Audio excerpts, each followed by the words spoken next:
남방 작전이 시작이 됩니다. 이렇게 가는데 이렇게 안에서부터 이렇게 이게 이제 원심 공세라고 하는 건데요. 정식 작전명은 아오 작전입니다. 크게 보면은 필리핀 공격하는 걸 M 작전이라고 했고요. 말라야 반도를 갖다가 통해서 이제 싱가포르까지 공격하는 걸 E 작전이라고 하고, 그리고 네덜란드령 동인도까지 이제 그 다음에 쳐 내려가는 걸 갖다가 H 작전이라고 하고. 이번에도 결국은 선전포고는 없죠. 영국은 처음부터 무시하기로 합니다. 그래갖고 이미 이제 진주만 공습이 있기 한 2~3시간 전부터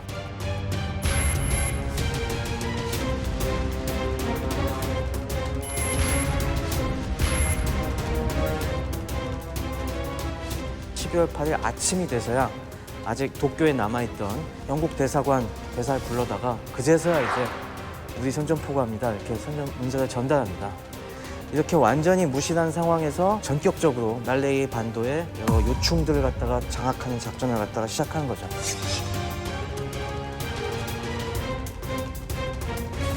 지금 방금 얘기하신 게 나 때릴 거야 이렇게 얘기했다는 거죠? 그렇죠. 적절한 표현이네. 재밌네. 나 때릴 거다? 이러고 어떻게 쳤어요, 근데? 가장 핵심은 뭐냐면 일본군이 그 난공불락의 요새였던 싱가포르를 밑에서부터 친 게 아니라 자체를 공격한 게 아니라 뒤에서부터 쳐가지고 북에서부터 밑으로 내려와서 후방을 쳐버린 겁니다. 그게 핵심입니다, 사실 여기서는. 1차 세계대전 때요. 네네.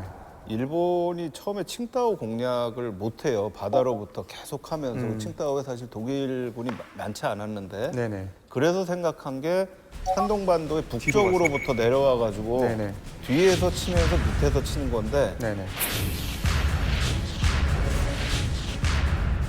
혹시 그거에 교훈이 있었을지도 모르겠네요.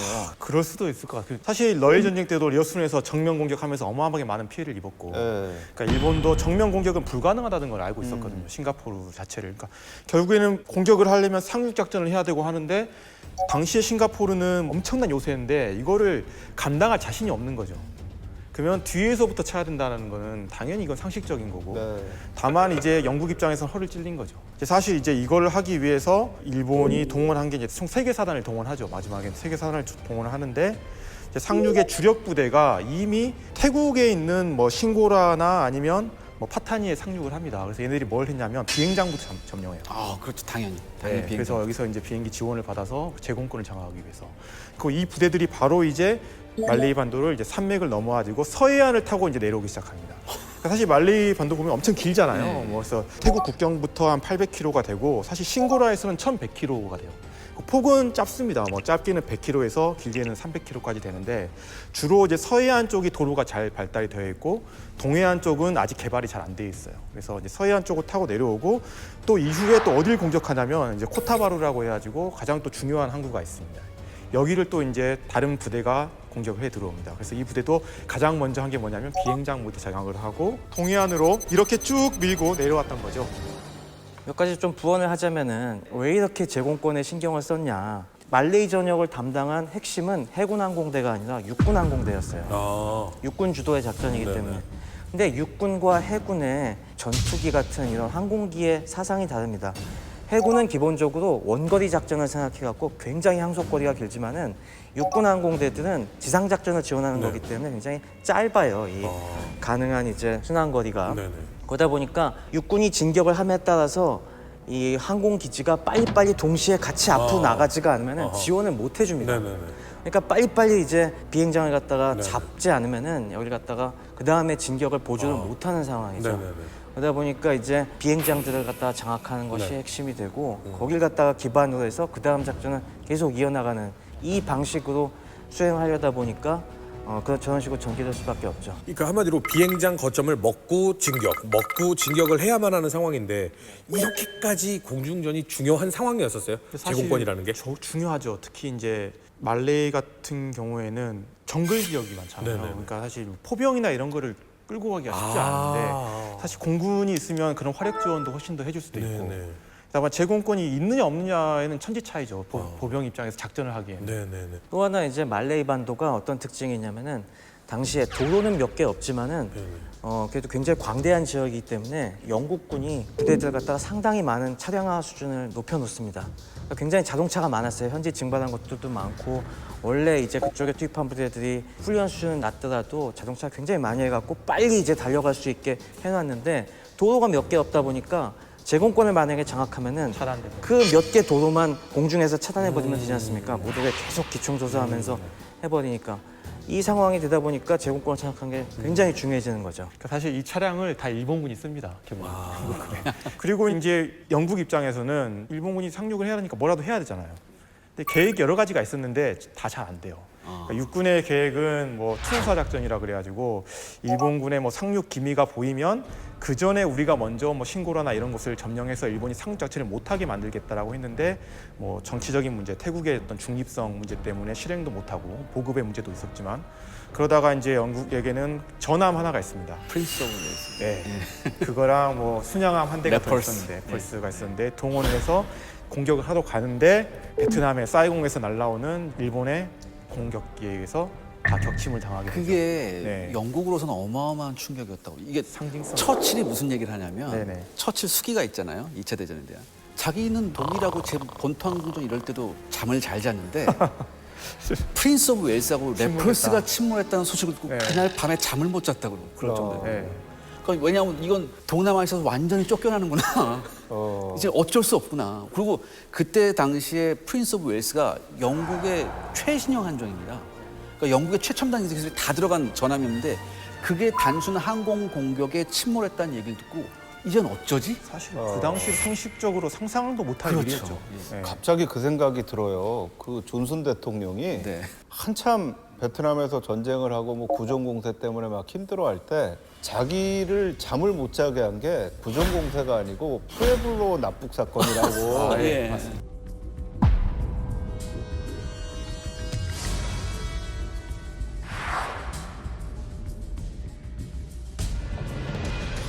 그래서 그걸 자기 회고록에 썼거든요. 네. 68년에 자기 일어난 일 중에 가장 당황했던 게 사실은 그거다. 그러니까 영국 입장이 약간 이해되는 게 있는데 네. 저는 말씀드리면서 사실 지금 우리한테 굉장히 좋은 우방이 태국인데 좀 태국에 참 섭섭한 게 있어요. 이 시기에. 제가 알고 있기로는 태국이 네. 일본의 맨방이었고 태국은 미국한테도 선전포고를 한 나라거든요. 사실 이때 태국이 문을 열어주지 않았으면 그러면 말레이 반도를 점령하기 힘들지 않았을까요? 쉽지 않죠. 그러니까 영국군의 문제는 뭐냐면 방어를 해야 되는데 사실 방어 계획보다는 오히려 공세 계획을 가지고 있어요. 그러니까 처음부터 태국으로 올라가서 잡아놓겠다라는 그런 공세를 가지고 있었기 때문에 그게 안 되니까 방어 준비도 제대로 안 돼 있는 상태에서 사실 공격을 하려고 생각하고 있었는데 내가 방어한다고 생각해 보세요. 사기 자체가 어떻게 되겠어요? 되게 꺾이죠. 그러면서 정말 제대로 저항을 못합니다. 그리고 병력들이 분산 배치되어 있어요. 네네.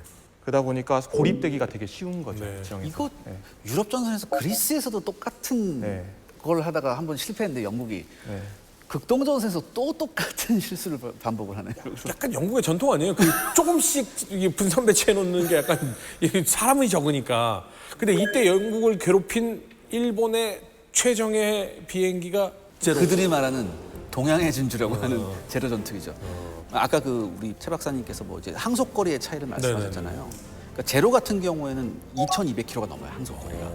근데 제로 전투기는 일본의 해군 항공대가 썼던 전투기고. 근데 일본 육군 항공대가 썼던 건 하야부사라는 전투기거든요. 하야부사는 오토바이 유명한 거예요. 근데 이 하야부사는 항속거리가 1,700km 정도 돼요. 그러니까 약 500km의 차이가 나죠. 짧네요. 그러니까 육군과 일본의 각 항공대가 어떤 개념으로 항공기를 운영했느냐 이것도 좀 알 수 있었고 그렇지만 당시에 거듭거듭 말씀드리지만 파일럿의 수준이 높았기 때문에 초전에 연합군에게 절대 제공권을 내주지 않고 오히려 모든 제공권 장악을 일본군이 할 수 있었던 원동력이었습니다. 그러면 제로하고 하야부사의 특징이나 어떤 장단점이 달라요? 제로 같은 경우에는 20mm 기관포가 있어요. 화력에서는 항상 자기네가 우위라고 생각해요. 반면 하야부사는 12.7mm만 두 정을 갖고 있었어요. 근데 하야부사를 몰아봤던 파일럿은 그래요. 야, 우리는 적당한 중기관총을 썼었기 때문에 훨씬 우리가 잘했을걸? 이런 얘기를 해요. 목적 자체가 다른 거죠. 목적 자체가 완전히 달랐죠. 그다음에 개별 지표를 보면 거의 비슷한데 제로가 약간 앞서요. 제로가 약간 앞섰기 때문에 항상 그 일본 해군 항공대 조종사들의 자부심이 더 컸다는 얘기가 있었어요. 너 몇 대야? 뭐 이런 거. 진짜 최 박사님 있어서 너무 다행이다. 뭐냐면 일본인들이 정말 자신들의 기술의 집약, 뭐 우리 공학의 정수 막 이래서 제로를 엄청 찬양하잖아요. 이게 그 정도 기술이에요? 가장 핵심은 일본의 기술 수준에서는 나올 수 없는 작품이 나왔다는 거. 그리고 제로세는 일단 선회전 성능에 있어서는 이제 당시에 선진국들의 전투기에 전혀 손색이 없을 정도로 강력한 능력을 갖고 있었고, 야마토도 당시에는 전혀 안 알려졌지만은 가장 전 세계에서 큰 함포를 갖다가 탑재한 이런 전함이지 않습니까? 이게 좋은 거예요? 당시에 뭐 거함 거포주의 사상으로는 이제 궁극에 간 것이죠. 그 정도까지 전함을 일본은 도저히 못 만들 거라고 생각을 했어요. 아무도 일본이 엄청나게 큰 전함을 만들고 있대라고 생각을 했지만은 16인치 정도일 거야. 뭐 또 그거 만드나 보지 했는데 알고 보니 18인치고. 그리고 이제 16인치에서 18인치로 올라간다는 게 1인치, 2인치 올라가는 게 쉬운 일 같지만 사실은 그건 아니거든요. 이게 물리학적으로 이게 넓어지는 게 굉장히 기술이 많이 필요한 거예요. 그렇죠. 그 정도 이제 큰 포를 갖다가 안정적으로 작동하게 만든다는 거가 하나하나가 사실은 굉장히 공학적인 난제입니다. 특히 이제 일본은 대부분의 이제 전함을 갖다가 영일동맹 시절에 영국 기술을 갖다가 받아다가 겨우 카피해서 만들던 나라인데, 그 나라가 이제는 그래도 자기 설계를 가지고서 다른 선진국들이 도전해보지 않았던 고대 구경의 이제 작품을 만들어냈다는 것 자체가 하나의 큰 상징이 됐죠. 그리고 이것은 사실 일본의 여러 가지 공학 기술의 발전 과정과 이제 우리가 몇 생각해 보면은 그 연원을 알 수가 있습니다. 일본의 공학이라고 하는 것은 지금 뭐 2차 대전 이후에는 엄청나게 일본의 공학 기술이 발전을 했지만은 저때까지만 해도 아직 일본은 전 세계 수준과 비교해 봤을 땐 굉장히 뒤처지는 수준이었거든요. 근데 그 상황에서 우리가 비로소 이제 세계 수준에 걸맞는 이런 작품을 만들어낼 수 있다는 걸 보여준 게 어떻게 보면은 이 제로센이고, 또 하나가 이제 야마토였죠. 그렇기 때문에 일본의 이제 기술자들이 우리의 이제 도약의 상징으로서 제로센과 야마토를 갖다가 부각을 하는 거죠. 근데 그 이면에는 사실 일본 기술의 그 오랜 갈고 닦음의 시간이 사실 거기에 녹아 들어가 있습니다. 이게 제로센을 만든 개발 책임이 바로 유명한 호리코시 지로 아니겠습니까? 이분이 이제 유명해진 거는 우리가 미야자키 하야오의 바람이 분다라는 이런 애니메이션을 갖다가 내면서 그때 이제 우리 잘 모르시던 분들한테도 알려지게 됐는데, 이 분이 굉장히 재밌는 삶을 사신 분이에요. 어떻게 보면 일본 공학이 이제 도약해가는 그 세대 전환기를 사신 분이죠. 이 일본의 가장 명문 대학인 동경제국대학에 이제 항공학부를 나온 분인데 거기 수석 졸업을 하신 분이에요. 그러다 보니까 일본이 메이지 시대에 이제 막 유학을 갔다 오면서 이제 학문의 기반을 갖다가 닦고, 그 다음에 이제 후학들을 갖다가 키워내는 그 시대에 딱 태어난 이제 수재라는 거죠. 그러다 보니까 그 시대 일본의 이제 공학자들은 다들 우리도 70년대, 80년대 선배들이 그랬지만은, 야, 우리가 이제는 좀 세계적인 작품을 한번 만들어보고 싶다라는 그 꿈이 있던 시절이었어요. 그래갖고 그 꿈을 갖다가 딴 방법으로는 풀 수가 없으니까 전쟁 무기에서 그걸 갖다가 실현하는 그런 좀 어떻게 보면 비극적인 시대에 산 분들이죠. 그래서 뭐 취직도 그 당시 미쓰비시에 이제 하게 되고, 미쓰비시에서 선진적인 이제 유럽의 항공기들을 보고 우리도 저걸 만들 수 있게 좀 배워와라 해갖고 유럽에 이제 유학을 다녀오면서 일본이 가장 역점을 둔 거는 카피였습니다. 역시 선진적인 이제 그렇죠, 디자인을 그렇죠. 카피하고 좀 괜찮은 거 싶다 그러면 카피해서 우리도 저렇게 만들어야 돼 하면서, 일본이 카피 머신이었지 않습니까? 네네. 리버스 엔지니어링과 그거에 진짜 이런 천재들이 동원이 돼갖고 카피를 해가다 보면은 이제 양질 전화가 되면서 어느 순간 이제 질적으로 뭔가 팍팍 튀어나오는데, 그게 튀어나온 게 바로 제로센이었던 거죠. 제로 전투기가 카피라는 그런 얘기가 있잖아요. 그러니까 원래 이 제로 전투기 제작자의 주임이었던 이 호리코시 지로가 뭐라고 처음에 얘기했냐면, 이 제로 전투기는 앞선 96식 함산 전투기에서 발전된 오리지널 기체라고 얘기를 했었어요, 이 사람이. 근데 사실은 말씀하셨듯이 카피라는 설이 대단히 유력해요. 뭘 카피했냐? 영국제 글로스터 F5 34라는 항공기를 카피했다는 얘기가 있어요. 근데 이 얘기를 되게 무시했었거든요, 그냥. 그럴 리가 없다라고. 근데 1987년에 오토맨 가쿠인 대학의 지로 안자이 교수가 논문을 하나 발표해요. 이 논문에 뭐라고 얘기하냐면, 제로와 이 글로스터 항공기 간의 유사성이 있다.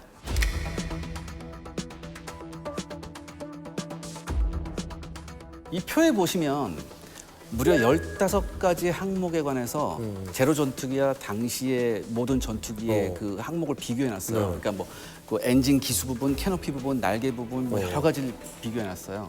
근데 여기서 무슨 결론이 있냐면 각 항목별로 1점씩을 부여해요. 한 15개 정도 항목이 되는데 10점 이상이면 두 항공기 간의 상당한 유사성을 보여줘요. 갑니다. 네, 근데 제로 전투기와 이 글로스터 항공기의 유사점은 몇 점? 15점이에요.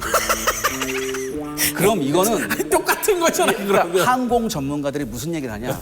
이건 사실상의 동일기다라고 얘기해요. 혹시 거기에 대한 반박 논문 없나요? 없습니다. 아직까지. 87년에 이 논문이 나오고 나서는 아무도 반박을 못했어요. 근데 그 제로센이 나오게 된 이유는 사실 일본 해군의 말도 안 되는 요구가 또 사실은 그 밑에 숨어 있었던 것이죠. 일본 해군은 아까 얘기한 것처럼 미국과 태평양에서 원거리 작전을 해야 되니까 정말 이거에 상대할 수 있는 좋은 전투기가 필요했어요. 그러다 보니까 항속거리도 야, 우리는 기존에 뭐 1000km 정도 갖고 왔는데 3000km 갈 수 있는 전투기를 만들어 와. 그러면서도 선회전은 끝내줘야 돼.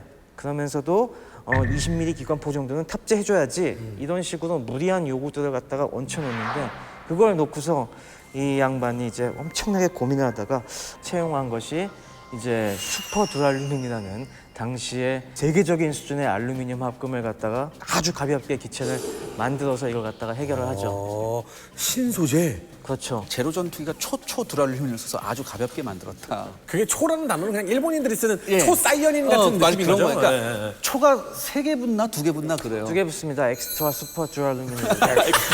엑스트라. 이게 왜 그러냐면은 간지럽지 않나? 기존에 이제 미국에서 슈퍼 두랄루민을 만들었거든요. 거기서 한 발 더 나갔다 그래서 엑스트라. 자, 그렇게 되면 이게 쉽게 말해서 초경량이라는 얘기잖아요. 근데 이게 군용 항공기란 말이죠. 그럼 이게 분명히 내구성에 문제가 있을 것 같거든요. 엄청나게 있죠. 이게 그 당시 일본 항공기 제작 기술에서 가장 큰 아킬레스건이 뭐냐면은 엔진이 약한 겁니다.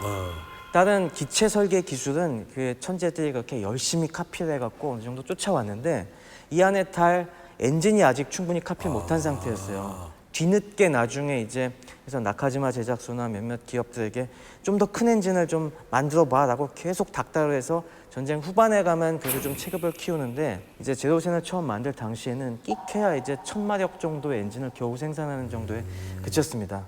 그러다 보니까 이 작은 엔진으로 그 성능을 다 만족시키려다 보니까 비행기를 가볍게 만드는 수밖에 없는 거예요. 그러니까 가벼운 합금을 쓸 수밖에 없고 조종사를 보호해야 될 이 장갑판을 돌려야 될 부분에도 철을 못 넣는 거죠. 방탄판도 없이. 그죠. 방탄판을 못 넣고 그냥 알루미늄 껍질 뒤에서 그냥 싸워야 되는 이런 비극적인 상황을 만들어낸 것이죠. 전투기 중에 치면 소형인 건가요? 그러니까 전투기 중에는 그 당시로서는 나쁘지는 않았는데 그 당시는 기술이 굉장히 급속도로 발전하던 시기여서 조금만 지나면은 미군이 이제 2000마력짜리 엔진을 단 전투기들을 계속 투입을 합니다. 그래서 전쟁 나중에 제로센이 족족 깨져나가는 이유가 이 강력한 엔진을 갖고 엔진이 강력하니까 미군 전투기들은 장갑도 엄청나게 넣을 수가 있어요. 그러다 보니까 나중에는 이제 제로센이 아무리 쏴도 미군기들은 계속 팅팅팅 튕겨내거나 아니면은 둥숭숭 뚫려도 여전히 날아다니는데 제로센은 너무 이제 그런 걸 가볍게 만들다 보니까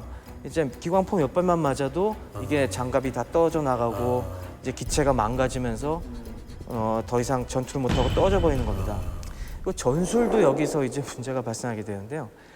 이제 공중전에서는 대개 이제 꼬리를 잡히면은 재빨리 선회해서 다시 상대의 꼬리를 잡는 이런 전통적인 이제 선회전에는 능하지만은 점점점 비행기가 커지면서 새로운 전술들이 등장하는데 이 새로운 전술들은 이를테면은 에너지 파이팅을 갖다가 이제 하는 기체들이 나중엔 나와요. 그러니까 꼬리를 잡히면은 옆으로 도는 게 아니라 위로 올라가는 거죠.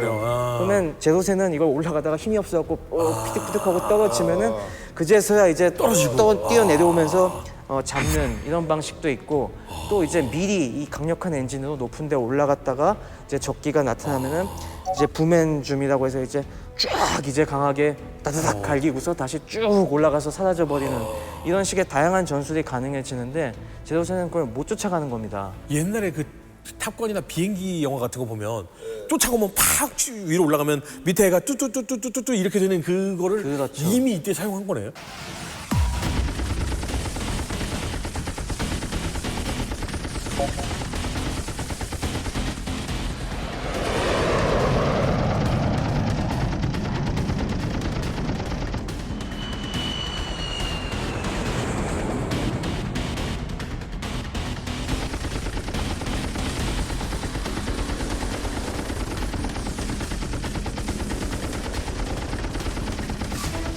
예를 들면 적절한지 모르겠어요. 그랜저에다가 모닝 엔진 그렇지, 그렇지. 집어넣은 건가요? 그러면 그래서 그랜저를 가볍게 만들어야죠. 그랜저를 갖다가 이제 철을 안 쓰고 이제 알루미늄을 쓰고 막 이제 안에 막 깎아내고 조종석도 막 이제 다 드러내고 안에 중요한 내장재는 이런 식으로 가는 거죠. 한마디로 F1 그랑프리 자동차들 보면은 엔진의 힘 때문에 결국은 가장 가볍게 이렇게 하다 보니까 정말 가볍게 만들어지는 그런 느낌인 근데 거예요. 이게 이 내구성의 문제가 분명히 공격력에도 문제가 있을 거예요. 말씀하셨듯이 이 무맨주매해야 되는데 항공전에서는 고도를 확보하는 게 절대적으로 유리하거든요. 내가 위에 있는데 밑에 적이 있으면 내려가면서 쏘면 돼요.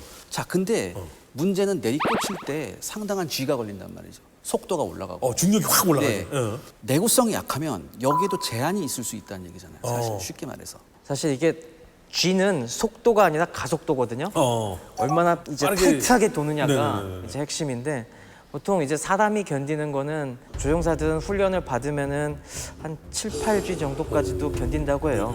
그리고 이제 요즘 전투기들은 가압복이라고 해서 쏠리지가 않게 안에 공기를 빵빵하게 채워갖고 잡아주기 때문에 그나마 좀 이제 정신을 잃지가 않는데 그 당시에는 그런 게 없었으니까 더 이제 그거에 약했죠. 근데 파일럿은 견디는데 제로선이 찢어지는 경우가 있었다면서요? 제도선이 찢어지는 거는 그 선회전에서의 가속도를 못 견디는 게 아니라 이제 내려 꽂힐 때 급강할 때는 이제 또 그거에 의해서 기체가 공기에 의한 저항 때문에 이 날개가 부러지거나 이런 상황이 벌어질 수가 있는 거거든요. 그래서 그거는 매뉴얼상으로 한 600 몇십 킬로미터 정도까지 이제 그 이상은 내지 마라라는 게 매뉴얼에 있는 거고요. 조금 더 버텼다고는 하는데 그래도 한 700, 800 이상 가기가 어려웠습니다. 당시에 이제 튼튼한 미국이나 독일이나 영국의 이런 전투기들은 훨씬 더 강하게 갈 수 있었거든요. 실제로 거의 마하까지 간 경우들, 마하 2를 넘는 경우들도 있었어요. 그러면 소니품 일어나고 가요? 뻥! 막 이러면서? 그렇죠. 그래서 실제로 공중전 기록에 보면은 정상적인 속도는 안 나지만은 급강하다가 진짜 그런 소닉붐이 뻥 경험을 해봤다. 급하게 도망갈 때. 그런 일들도 있었습니다. 그래도 기체가 안 부서졌죠. 대박. 선진국의 기체들은. 하지만 만약에 제로센이 그랬다가는 그냥 공중분해가 돼버렸겠죠. 소니품이 아니라 제로붐. 그다음에 이게 내구성이라는 게 또 중요한 게 뭐냐면 이게 항공기를 항공모함에 수납해야 되잖아요. 그때 또 애로사항이 꼽혀요. 제가 사진 하나 보여드릴게요. 지금 내구성이 약하니까 제로는 항공모함에 넣을 때 날개 끝만 저렇게 좁을 수 있었어요. 반면에 미국제 전투기들은 내구성이 좋기 때문에 날개 뿌리부터 접어요. 근데 이게 항공모함에 넣을 때 엄청난 차이. 차곡차곡 수납을 많이 할 수 있겠네. 아니 근데 저게 왜 내국성하고 관련이 있는 거죠? 항상 저희도 뭔가 이렇게 뚝 할 때 여기다 칼금을 내놨다가 분치면 잘 부러지잖아요. 그러니까 거기가 항상 저렇게 접을 때, 이 접는 부분이 항상 구조적인 약점인데, 구조적으로 약하니까. 뭐 튼튼하게 잘 설계가 돼 있으면은 이 힌지 부분도 튼튼하기 때문에 뭐 좀 저렇게 충격을 받아도 별 문제가 없겠지만은 이미 극한까지 위험하게 만들어놓은 저런 제로센 같은 기골 기체들은 자체가 약하니까 네, 거기서 그게 안 돼요. 접는 부분을 하나 더 만들어 놓은 것 자체도 위험하죠. 그다음에 이제 또 하나 제가 마지막으로 말씀드릴 게 이제 기관포의 문제예요. 제로센이 이제 20mm 기관포가 20mm. 있었는데 당시 각국의 20mm 기관포를 보면 수준 차이가 확 나요. 가장 기관포에서 중요한 게 뭐냐면 공중전을 할 때 탄속이 빨라야 돼요. 왜냐하면 날아가는 거 맞춰야 되니까. 그렇죠. 근데 제로센이 초속 600m예요. 네. 제로선에 탑재된 게. 네. 이게 스위스제 아주 구식 기관포예요. 근데 독일제는 800, 영국제는 880, 소련제는 860이 나옵니다.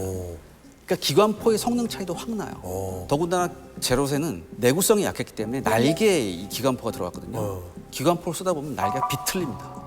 그 충격 때문에. 예, 비틀려서 명중률이 안 나와요. 어허. 그래서 많은 제로센 전투기들이 20mm보다는 7.7mm인가 기관총을 맞춰요. 근데 박사님께서 말씀하셨잖아요. 미군 전투기들은 이게 워낙 방탄판이 좋으니까 7.7mm 맞고 견뎌요. 여기서 통계의 왜곡이 나요. 제로선 입장에선 7.7mm로 미군 전투기를 맞췄어요. 그럼 분명히 얘가 연기를 뿜으면서 뿡 하고 떨어져요. 그럼 제로선 파일럿들은 돌아가서 보고합니다. 적기 오늘 5대 잡았습니다. 근데 그 중에 3대는 뿡 해서 기지까지 돌아갑니다. 살아요. 여기서 통계의 왜곡이 일어나요. 약간 제가 그런 생각이 드네요. 지금 말씀하시는 걸 들으면서, 그러니까 자기의 어떤 경제 규모나 자기의 수준에 맞지 않는 것들을 무리하게 만들어낸 나라들의 최후가 어땠는가. 갑자기 소련 생각이 나요. 지금 러시아가. 그러니까 러시아 사실 그 정도의 국가의 어떤 경제력이나 힘이 되지 않는데 계속해서 지금 무기들을 이 냉전 시대에 만들어내고 계속해서 확장 정책을 피고 그 최후가 어떻게 됐는가. 근데 지금 일본이 이제 자기의 경제 수준이나 기술 수준을 넘어가는 것들을 만들려고 거기에다 지금 계속 투입을 하잖아요.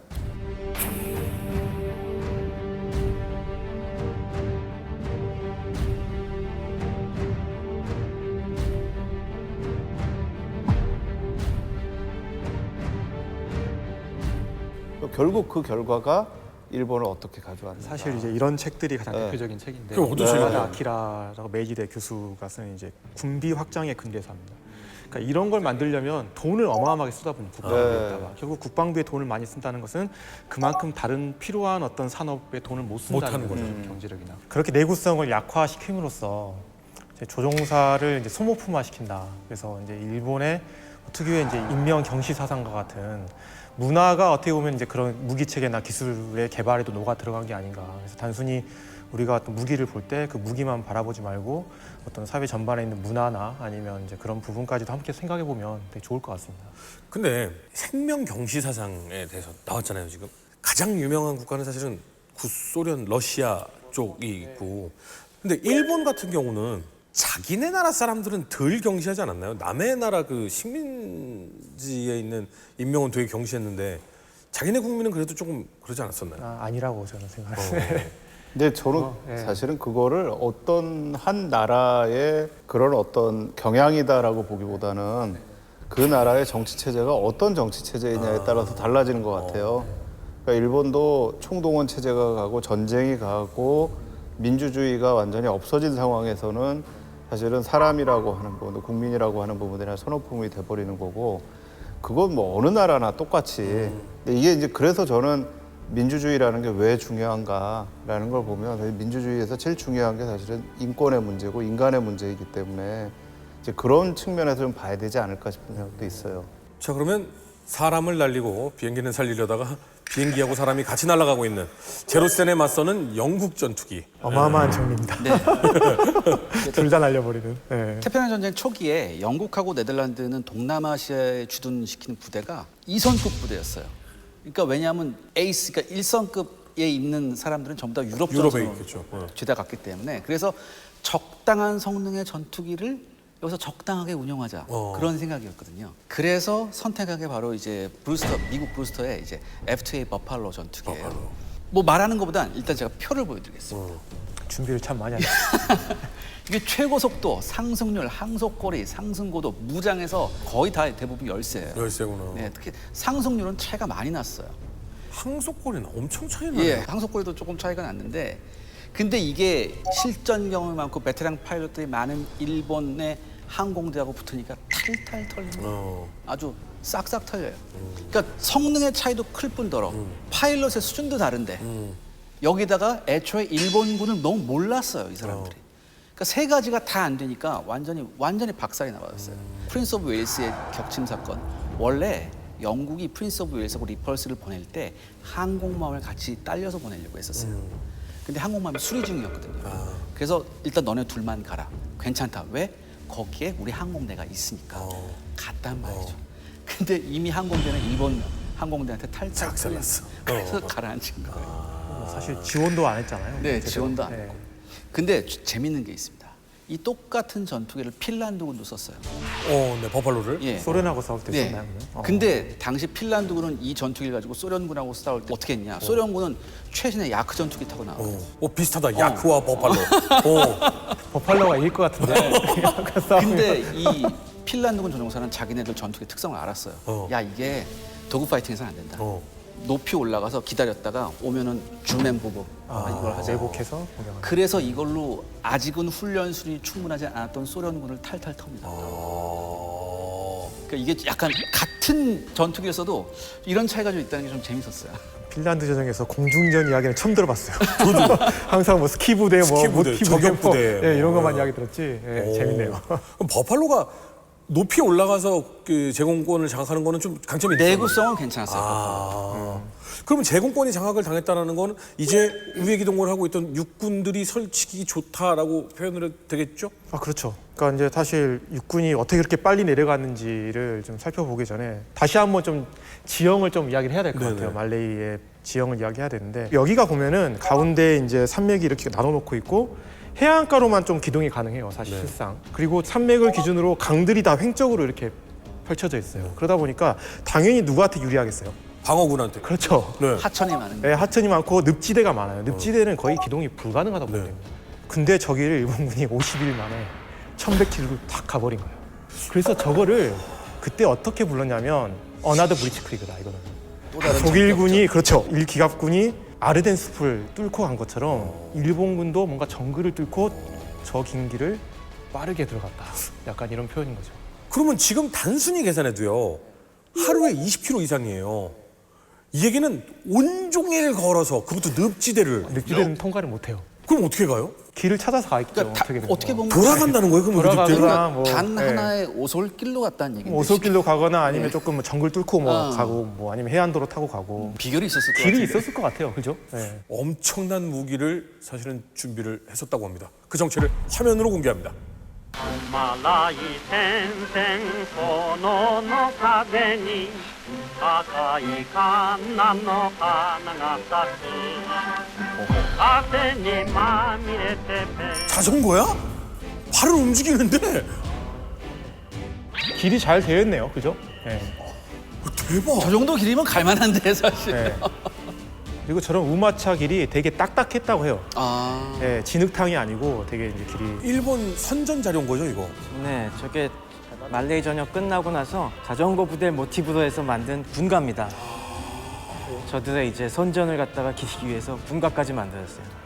の九死も済めばさらば行こうぞ戦線へ走れ走れ走れ走れ日の丸金輪部隊 자전거 부대. 아 그러고 보니까 우리 녹화가 시작하기 전에 심 교수님이랑 최 박사님이랑 되게 서먹서먹하게 막 하다가 우리 친해질 수 있을까요?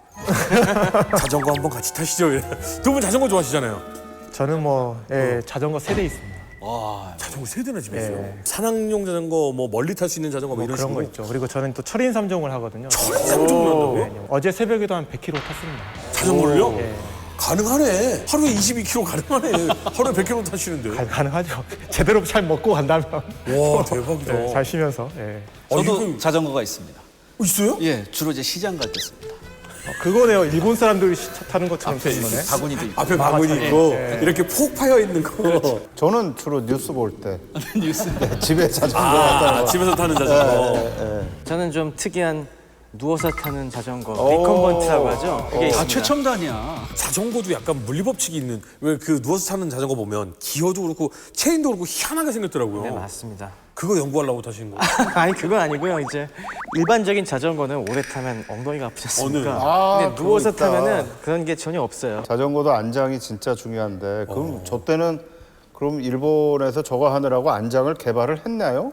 아, 그렇진 않습니다. 네. 사실 뭐 저 자전거 부대 얘기가 굉장히 재밌는 게 많습니다. 말레이 전역에 투입된 일본군은 25군인데요. 25군은 저 상륙하기 전에 5사단과 18사단 같은 경우 중국에서 주둔해 있었는데요.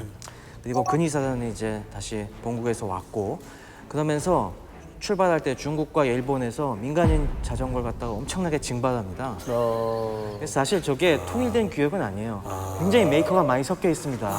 일제도 섞여 있고 뭐 미제도 있고 영국제도 있고 굉장히 많이 섞여 있어요. 아, 그래갖고 대충 보면 비슷한데 다 다른 거였구나. 네, 사실 보면은 좀 많이 다릅니다. 저 당시에 그래서 중국과 일본에서 사단당 약 6,000대 정도씩을 징발해서 싣고 왔습니다. 야, 그럼 거기 있는 거 어마어마한 자전거 양이죠. 싹쓸이 했다는 얘긴데. 그러니까 그 동네 뭐 두부장수 이런 사람들은 어떻게 해요 그러면? 그렇죠. 그런 걸 다 뺏어온 거죠. 다 사실. 가져간 거예요? 네, 그런 걸 싹싹 털어갖고 이제 싣고 왔습니다. 거기서 이제 일본군이 이제 간파한 것이 말레이가 도로가 많지는 않지만은 도로 사정이 포장 상태가 나쁘진 않았어요. 그래서 이제 영국군이 저걸 갖다가 자동차를 굉장히 기동로로 잘 쓰던 그런 곳이었기 때문에 그 부분을 간파하고 이제 자전거로 우리는 속도를 내자.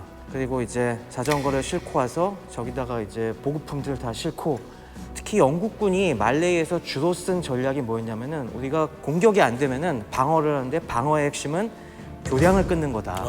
하천이 많이 굉장히 있기 때문에 이 하천에 놓인 다리를 갖다가 다 끊어놔서 진격을 최대한 저지시킨다는 게 주요한 전술이었습니다. 그러니까 신 교수님 아까 얘기하면 산맥이 쭉 이어져 있는데 요 가로로 다 강이라는 거잖아요. 그렇죠. 그래서 영국군은 이 다리를 갖다가 성공적으로 다 끊을 수 있으면은 굉장히 일본군의 진격을 지연시킬 수 있겠다고 생각했고, 그렇겠네. 사실 이 작전은 영국군이 한 말레이 작전 중에서 성공한 편이었어요. 공병들이 굉장히 열심히 일해갖고 대부분의 다리를 폭파시킵니다. 오호. 그런데도 일본군은 그걸 갖다가 자전거로 넘고 온 거죠. 자동차는 못 가더라도 자전거는 지고 갈 수 있지 않습니까? 그러니까 폭파된 다리를 갖다가 이제 자전거 지고서 가고 또 타고 또 폭파된 다리를 만나면은 또 지고 가서 이렇게 통과하고, 이런 방식으로 해서 진격의 페이스를 갖다가 높여간 거죠.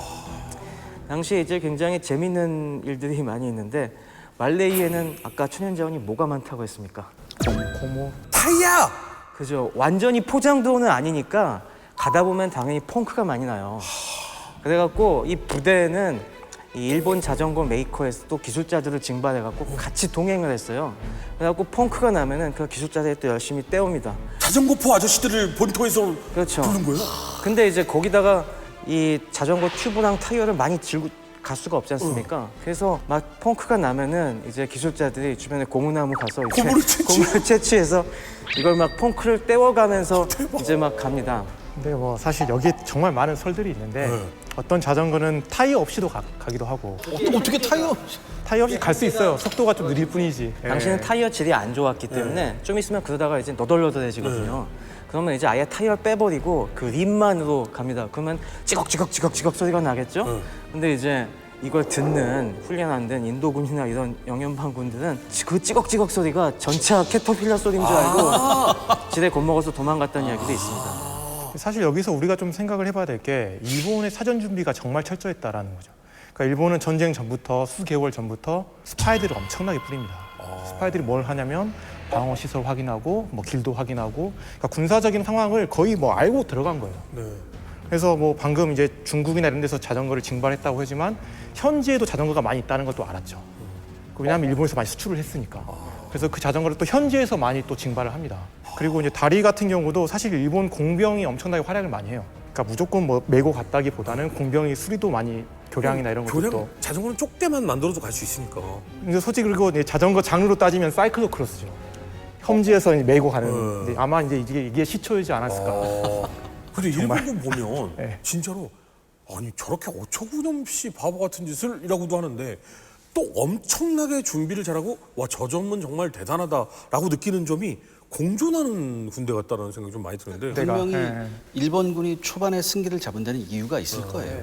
나름 창의적인 전법을 많이 쓰니까. 예. 근데 혹시 네. 군사 역사상 자전거 부대가 이거 말고 또 있었어요? 많이 있죠. 아마 있었어요? 박사님 전문 분야인지 뭐 독소 전쟁도 많이 나오고. 예.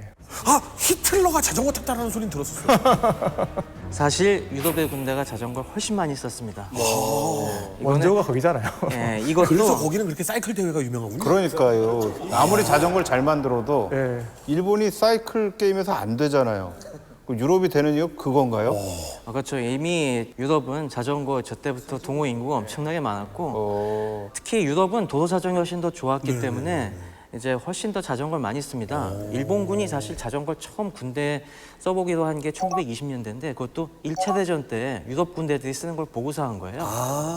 특히 많이 쓴 게 유럽의 가난한 나라들 있지 않습니까? 이런 나라들에서 자전거를 굉장히 많이 썼어요. 대표적인 게 네덜란드. 네덜란드가 지금도 가면은 자전거가 어마어마하게 많은데 그 당시에 네덜란드군은 유럽에 독일이 쳐들어오기 전에 약 15만 대 정도의 자전거를 군대에 갖고 있었습니다. 아 그러니까 이게 차량화 부대를 구성하기 힘든. 네, 어차피 뭐 차량은 돈이 많이 드니까 그리고 어차피 나라가 크지도 않고 도로가 잘 돼 있으니까 자전거를 이용하자. 이거는 뭐 독일국도 마찬가지였습니다. 독일군도 독일 보병사단에 수색대대가 있지 않습니까? 수색대대 중에 한 개 중대는 자전거 중대였고요. 또 경보병들, 산악보병이나 이런 부대들은 아예 한 대대급 정도로 자전거 부대 편제가 있을 정도로 유럽에서는 자전거 사용이 보편화돼 있었는데 이걸 갖다가 말레이라는 도로가 안 돼 있을 것 같은데 라는 정글에 투입한 게 어떻게 보면 좀 발상의 전환이죠. 건의사항이 하나 있는데 네. 우리나라도 한번 자전거 사단을 하나 만들면 좀 저를 사령관으로 좀 시켜주시면 열심히 훈련시킬 자신이 있습니다. 그걸 왜 여기 와서 아 이게 뭐 국방 TV니까 뭐 좀 영향력이 있지 않을까요? 그런 권력 욕심을 내세요. 왜 사령관? 근데 아니 이게 굉장히 기동성도 있고 경량화돼 있는 거잖아요. 그리고 여기에 동네에 예전에 보면은 꼭 최 박사님 같은 분들이 한 분씩 동네에 있어요. 그래서 뚝딱뚝딱 뭐 잘 만들어주는 사람들이 있는데 그 사람들이 자전거에다가 모터 달아가지고 오토바이 자전거를 만들었었다고요 옛날에. 바로 그 업으로 일어선 데가 혼다죠. 오토바이. 바로 나오네 딱 네. 이렇게. 혼땡사가 이제 전후에 전쟁 뒤에 일본이 사실 공업을 다시 이제 재건을 할 때 굉장히 수준 낮은 것부터 다시 재건을 했어요. 그때 자전거 산업이 엄청나게 일본에 컸습니다. 지금은 자전거를 갖다가 생산하는 주력 국가가 대만과 중국인데 그때는 일본이 전 세계 자전거의 공급 기지였어요. 그래갖고 일본의 경제 성장에 굉장히 자전거가 큰 역할을 했습니다. 그래서 1960년대에는 일본 자전거가 미국에서도 굉장히 많이 타고 미국에서도 그래서 그때 일본 브랜드가 알려졌죠. 하지만 저때 2차 대전 때는 일제 자전거는 굉장히 수준 낮은. 하품으로 그래서 엄복동 선수도 영국제 자전거를 탔습니다. 그 이야기 나올 줄 생각이 알았어요. 지금. 났어요. 아니 근데 아까 그 자전거 부대가 지나가고 나서 그 뒤를 따라오는 게 전차였는데 생각보다 너무 작은 것 같은데. 사실 일본은 1920년대부터 이미 전차를 운용했었어요. 그래서 프랑스하고 영국에서 전차를 수입해서 썼었는데 그리고 29년에 자국산 전차가 처음 나와요. 89식이라고 해서. 저거네. 예. 얇다 뭔가. 89식. 저 전차 맞아요? 예, 맞습니다. 나름 전차예요. 그래서 30년대 중반까지는 아주 잘 써먹었어요. 만주에서도 잘 써먹었고. 근데 이제 아무래도 89식으로는 힘들어서 요거를 이제 개량한 게 97식하고 95식이에요. 97식은 57mm 유탄포를 운영합니다. 중전차예요, 나름. 가운데쯤 중전차. 그래서 보병을 지원하는 거고. 95식은 경전차인데 이거는 이제 37mm 대전차포를 탑재해서 만약에 적 전차가 나오면 이걸로 요리한다. 뭐 그런 거죠. 그나마 저건 조금 탱크 같다. 예. 그래서 요거를 또 중국전선 중일 전쟁 때까지 아주 잘 써먹다가 39년에 일본군 전차부대가 임자를 만납니다. 임자요? 예. 바로 노무난 전투에서 소련군하고 맞죠. 제대로 까이네. 네. 이때 당시 노무난 전투에서 소련군은 BT 전차라는 걸 갖고 나왔는데 그리고 얘는 45mm 대전차포가 있었어요. 그래서 일본군하고 붙었습니다. 근데 일본군의 97식 전차가 57mm 유탄포잖아요. 네네. 쐈어요. 아무 효과가 없는 겁니다. 분명히 맞췄는데 왜 계속 오지? 왜? 그리고 소련군이 45mm 전차포를 발사하자 깡통처럼 부서집니다. 왜? 일본군 전차가. 오히려 작은데? 그래서 전차전이 한 번 하고 나니까 일본군 전차의 60%가 녹아 없어져. 오. 그때 일본 군부가 무슨 결정을 내냐면 야 나머지 전차를 개량해서 투입하자가 아니라 나머지는 이제 전부 다 빼. 더 이상 소모되면 안 돼 전차. 빼고 적 전차를 보병으로 상대하자. 예. 전차에 화염병을 던지거나 아니면 대전차 지뢰를 가슴에 품안고 바로 밑으로 들어가는 거죠. 탄돌격이요? 네, 유명하죠. 자 그렇다면 왜 이런 결과가 나왔을까? 제가 표를 하나 준비했습니다. 당시에 일본군과 소련군, 독일군 전차포의 관통력 비교거든요. 일본군의 57mm 포는요 100m에서 800m까지 전혀 관통을 못합니다. 영거리에서 아주 가까운 영거리에서 8mm의 관통을 할 수 있습니다. 아변강판 8mm. 그럼 8mm면 어느 정도의 느낌인 거예요? 종이장 같은 거. 전기창만 뚫을 수 있어. 자 근데 독일군의 20mm 기관포 보세요. 100m에서 40mm를 관통. 와. 그 다음에 재밌는 건 일본군도 37mm 포가 있고요. 독일군도 37mm 전차포 똑같아요. 이게 왜 그러냐? 일본군의 37mm 대전차포는 독일군 전차포의 라이센스 생산이에요. 자, 근데 관통력을 한번 보시죠. 100m에서 일본군 37mm가 50mm인데 독일군은 64mm가 나옵니다. 왜 라이센스인데 이렇게 차이가 나요? 그렇죠. 소련군 45mm는 70mm가 나와요. 그러니까 그 어떤 일본군 전차도 소련군 전차한테 안 되는 겁니다. 여기서 그럼 제가 허준 씨가 저한테 물어봤던 거고 똑같은 질문을 최 박사님한테 드리고 싶어요. 왜 똑같은 37mm 라이센스 생산한 건데 이렇게 차이가 날까요? 카피를 어설프게 한 거죠.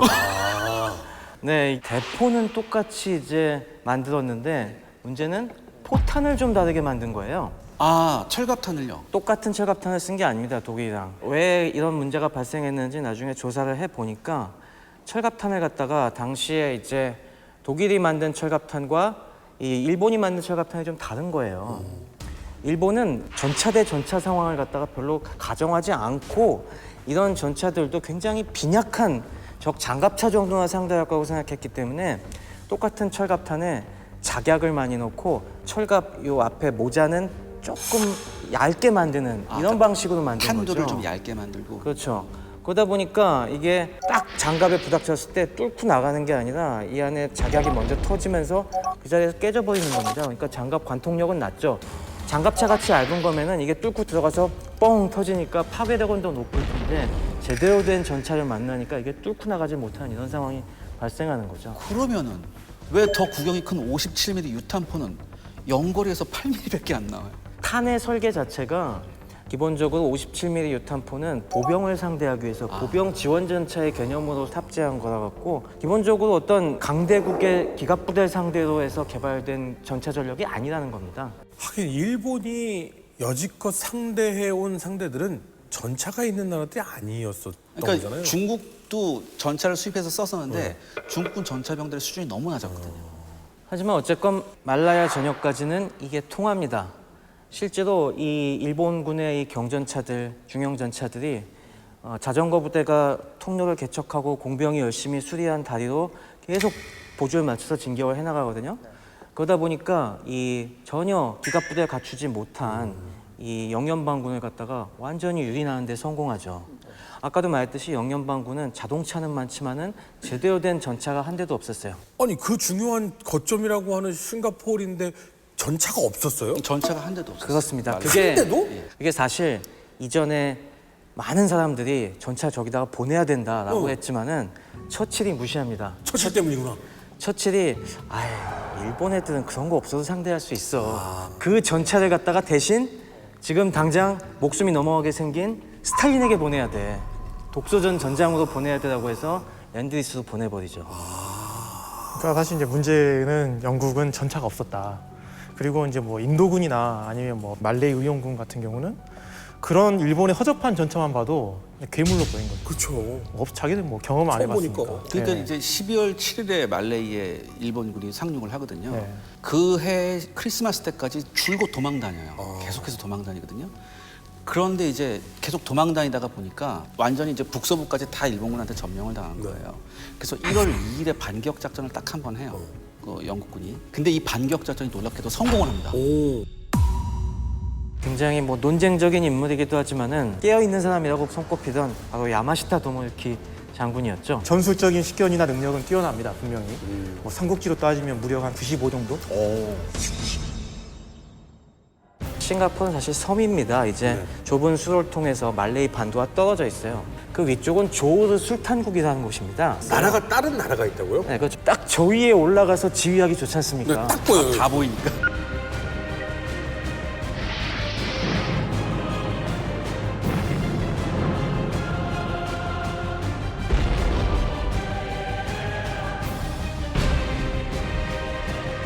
미국하고는 우리는 이제 강을 건넜다. 더 이상 우리는 같이 갈 수는 없다. 육해군 합동작전이 이루어집니다. 여기서 일본군은 자기들 상식을 뛰어넘는 미군의 중전차를 만나게 됩니다. 바로 미군의 M3 경전차였어요.